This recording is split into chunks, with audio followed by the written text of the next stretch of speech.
Okay. Everybody has a y equals key, so you hit y equals, and if it gets dark like mine, you can just hit on and it'll come back up. Now, does anybody's have something like where mine is?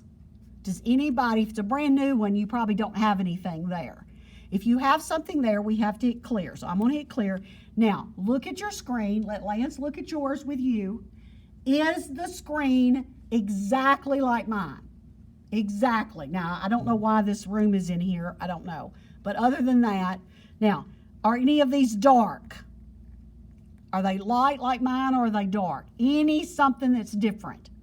Now, yours is not a color screen. If yours is not a color screen, it won't have the colors on it, but you're still okay. Now, do you notice that your little cursor is blinking right here and it's saying, what do you want to type in Y1? Now, you can type a lot of lines. The most I've ever typed in Algebra 2 is like 5. I mean, I think you can type like 10 of them. But we're going to type one a time today. So we're going to type this line. Now, I'm going to use that fraction key. I'm going to use that alpha x key like we did the other day. Everybody cool? So we need to type the negative. Now, that's a negative, not a minus. Do you know where your negative is down here? Negative. Now, how do you type 5 halves as a fraction? You'll do the alpha and then that key. And you'll put 5. Now, how do I get the 2 on the bottom? Arrow, down arrow, put a 2. Now, how are we going to get back up? We got to arrow to the right and do the X, and you're going to use your X key right here. Yes, there is an X down on this key right here, but to get to that, you have to do alpha, X. Here, you just hit X. You just hit that key, and we use X a lot. And then what are we doing to it? Plus 10? Plus 10. Now, does yours look identical to me? Okay. We're doing good? Okay. Okay, so we've gotten this, and to do that, we went to y equals. Now, like I said, theirs looks a little different here because they typed it with the fraction. They did the division bar right here. They did that division bar, which is this. Now, we want to look at it as a graph, and to do that, we need to make sure we're on the right graph paper, is what I want to say.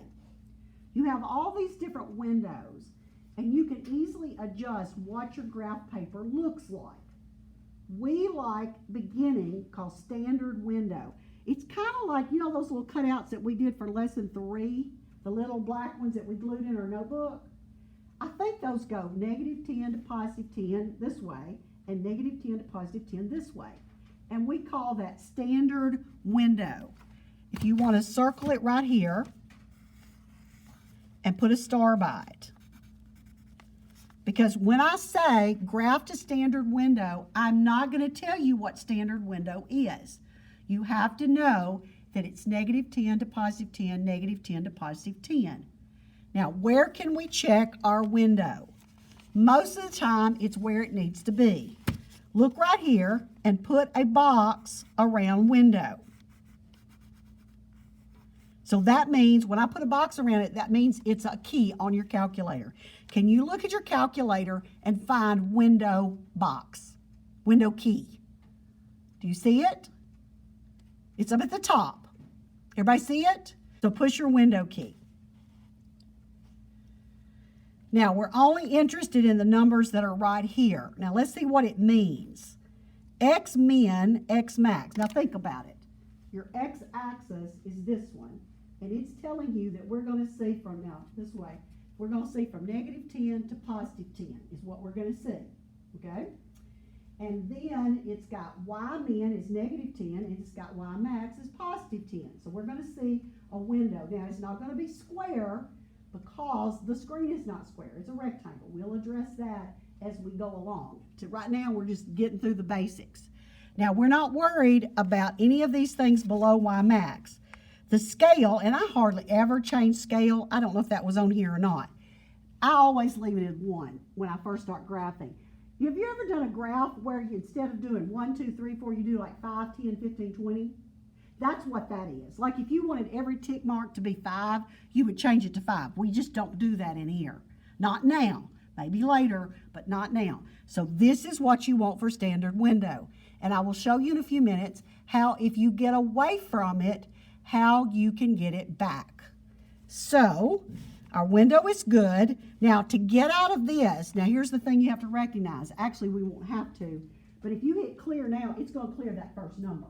You don't want to change that -10, so that's a case of quit. Now quit, I believe, is blue, isn't it? It's up there at the top. Do you see it? Second quit. What key is it on? Is it on the mode key? Yeah, so it'd be second quit.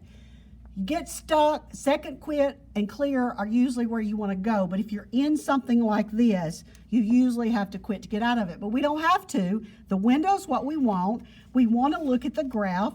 Here it is, there it is, right there, graph. Yeah, graph the function. So hit graph. You see it up there?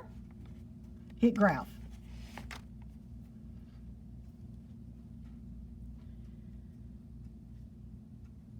Does it look exactly like mine? Now, I didn't have time to tell fifth block because we were just running like crazy. If you graphed this on one of those little black things, or if you graphed it on your graph paper, it would look a little bit different because it's not a square. You know, you usually graph on graph paper because the tick marks are a little bigger going left and right than they are up and down. That should not mess you up in most cases. It's not much of a difference, and we'll address that at some time, but we're just interested. Now, does yours look exactly like mine? We said the original y-intercept was 10, and if 10 is as high as that goes, there's your y-intercept. Okay? We see where it crosses the x-axis. That looks like 4, and it keeps on going. There are arrows on the end of what we know, but it's not on here. There's infinite points on this line. Now, they have harder instructions, but I want you to see a lot of these points that are on their line. So go to, let's see, where are we? So here, they do all this extra stuff right here. And all I need you to do is X that out. This is just explaining the minimum maximum. It just means X min is the left side of the X, X max, Y max, Y min. That's what that means. So here, we're going to just write trace. Now what trace is going to let you do is see points that are on the line. So you're in your graph, everybody here. Now can you find that trace key?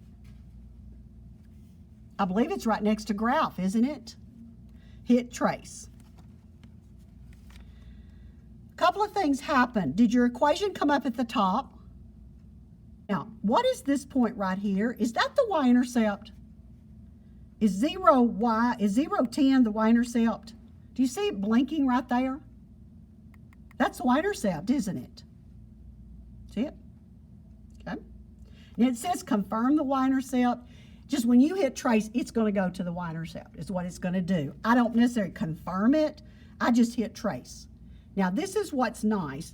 If you've ever made, now, I'm not going to use, I should have probably given you 3. We just didn't have time. I'm not going to draw this one on like the screen. We're not going to draw it on a picture. So the picture, we're just going to use this one right here. I'll show you how we're going to draw in just a few minutes. Now, here's what we want to do. We want to find like a T-table. So right beside this, they actually do it for you down here, but I think we're going to do some different points. When we get ready to glue this, we'll glue it to the side. Go right over here and make you a little T-table on your paper.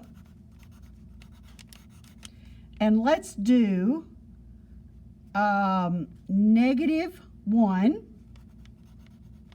Let's do 0, and let's do 1.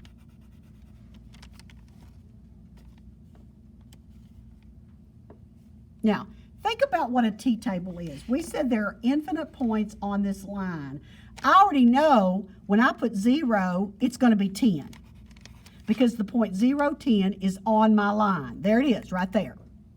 And I want to know what these points are. But before we do this, I want you to take your calculator and the right arrow key and arrow, just start arrowing. Now, don't go real fast. I don't want you to go way off, not yet.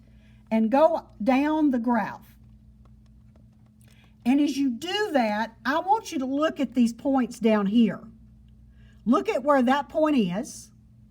Everybody look at mine for just a minute. We've said there's infinite points on the line, and I told you some of them aren't very pretty.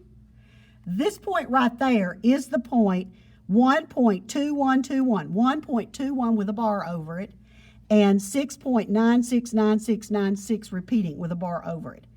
This point is on that line. If you take that x and put it right there in the equation, and you take that y and put it in that equation right there, it will make a true statement. Every x and y. Now that's not very pretty. We like the ones that are pretty, like the 0, 10, and so on as we go. So let's try one. Let's type -1. Now you have to be in trace, and you just type, go down to your negative key and just type -1. See how it came up? And hit enter. And what's the y when x is -1? What does it say? 25 over 2. You can write it 25 over 2. You can write it 12 1/2. Or you can write it 12.5. I would just write 25 over 2. Can you see that point on your screen? Can you see it? Do you see your cursor blinking? Why can you not see it?